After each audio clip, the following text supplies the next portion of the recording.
team has 4 members, Jane, Jason, Esbel, and me.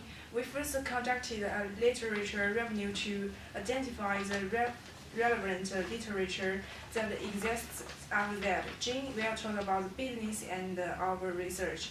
Then Esbel and Jason will talk about our findings.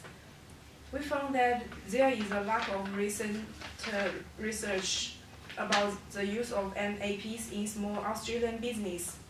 An old study by Lyons and others from 2010 years looked at various MAPs involving costing, pricing, and budgets.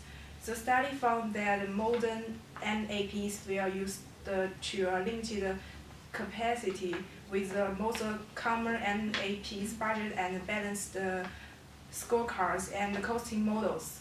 Those MAPs were most common because they complement the business size, operations, and the transactions. While the study gives insight into MAPs used in small business, this study is now almost 7 years old. Our study will contribute to updating the research into MAP use. There is a lack of recent research about the use of specific MAPs that we are interested in, which are modern pricing models and competitors and customers analyze. A more recent study conducted in 2015 by Armitage and others studied the degree of adoptions of MPAs in small Australian business. The study found that MPAs with high rates of adoption were involved in budgeting and performance evaluation and owning those MPAs which they thought was important to external reporting rather than to decision making. The study didn't specifically target competitor and customer profitability analysis. Our research into the use of those specific MAPs will provide more insight into specific MAP used in small business in Australia. Once we had reviewed the existing literature, we began our own study into MAP use in a local small business. Jing will now talk about the business we chose and our research design. Now I will talk about research design. First of all, the business information. The small business we chose is on-trend bag store. We use the pseudonym. The business is a limited liability company that founded in 1998 and located in the Walden Town Centre in the suburb of Phillip of Canberra. They opened 2 branches in the northern suburbs of Canberra and Batemans Bay. The company sells luggage and leisure goods, handbags, travel accessories, bags for school, backpacks, and wallets. There are 3 full-time staff and about 15 casual and part-time employees. We have 2 reasons that we chose this small business. First, the company meets all the assignment requirements. Second, one of our team members is working in the store, so we can get information easier. Now I will introduce the data collection method. The result we meeting at the first time, we plan to make a questionnaire. So we discussed the important information and data we needed and list several good quality questions. There are 3 categories questions. First, the method of setting price, which concerning overhead and value chain. Second, competitor information. Third, customer relationship and customer analysis. Then we send the questionnaire to the boss through email. And after 1 week, we received the answer. Next, Isabel will introduce the customer analysis. So first I'll take you through our findings of OnTrend's use of pricing models. So our study found that OnTrend uses a traditional cost-plus pricing model. OnTrend is a retailer, so they purchase products in bulk from wholesalers and then on-sells them to the final customers. OnTrend bases its prices on these purchase costs and then adds a general markup. Our questionnaire revealed that this markup is generally between 50 to 60%. This model is common in retail. It's fast, it's simple, and it can be applied easily across a large volume of products, which is important for retailers buying in bulk as OnTrend does. Our questionnaire found that OnTrend applies its markup based on the market, which implies that OnTrend selects a price based on their experience and what they believe the market will pay for each product. This allows OnTrend to set a markup percentage and achieve a high profit margin on each unit sold. Our questionnaire found that OnTrend places a heavy emphasis on gross profit, and this is a result of using a price model that is based on cost plus markup. So we also found that OnTrend didn't allocate overhead into their product costs, and therefore overhead isn't reflected in their product prices and profit margin. And this is likely why OnTrend places such a strong emphasis on keeping their gross profit at such a high percent. OnTrend bases the final product prices on these purchase costs and needs to ensure that they receive enough gross profit from each unit sold to cover their overhead costs. And there is very little literature as to whether this is the custom in small businesses, but drawing on the conclusions from the relevant literature, a lack of overhead allocation is likely due to the small operation size of the company.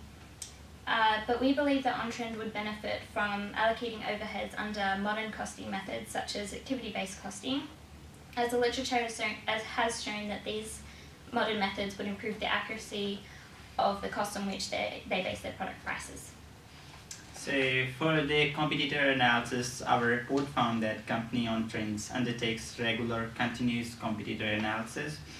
Company OnTrend said that their main source of competitor information is obtained through direct observation. These observations help company OnTrend to recognize its new and existing competitors in the market that sell similar or identical products, after which OnTrend compete mainly on pricing with those identified competitors rather than changing the product stocked.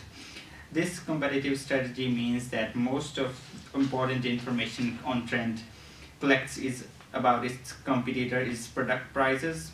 However, company OnTrend does not collect any further detailed information about the value-adding services offered by its competitors. This shows that company OnTrend is mainly concerned about competitors' prices, which indicates that OnTrend identifies and operates a competitive strategy based mainly on cost leadership, not on any other areas such as product differentiation. For the data collection, a company collects data usually on a daily or weekly basis.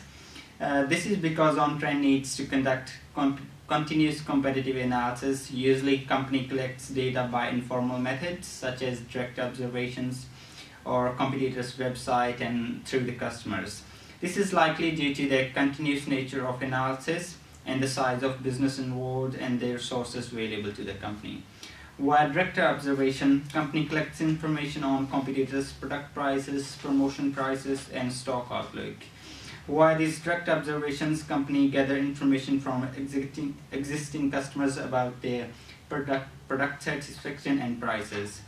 Direct observation and continuous competitor analysis helps company to alter its prices in response to competitor price changes. The report found that formal methods can provide detailed information on competitors. However, this research is not practical for small business. This is likely because of limited availability of resource to small business retailers, which limits its ability to collect quantitative and qualitative information.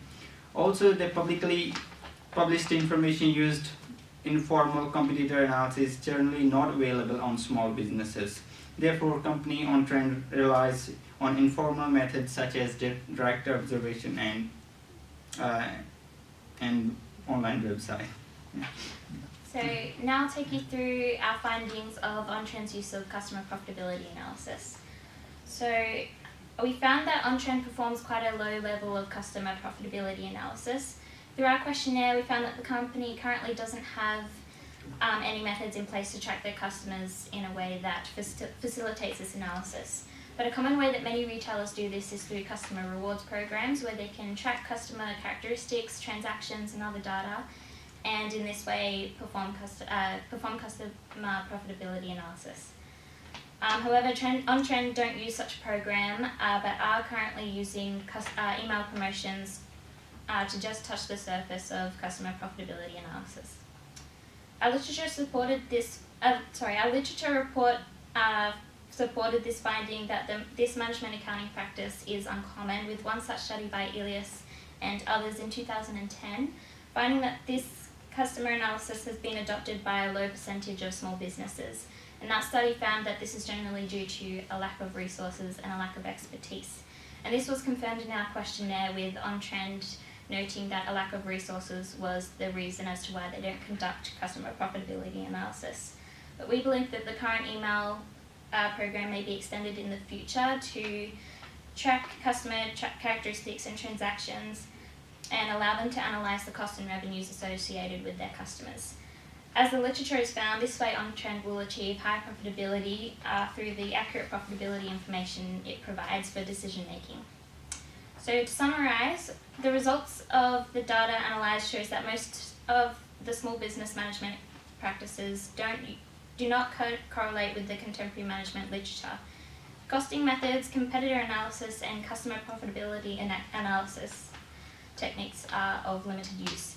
The report finds that the use of contemporary management accounting practices does not add any significant extra value to the small business operations, and the small businesses have very limited resources, which makes simple traditional management accounting practices more practical for small businesses. Thank you for listening. Thank you. Thank you.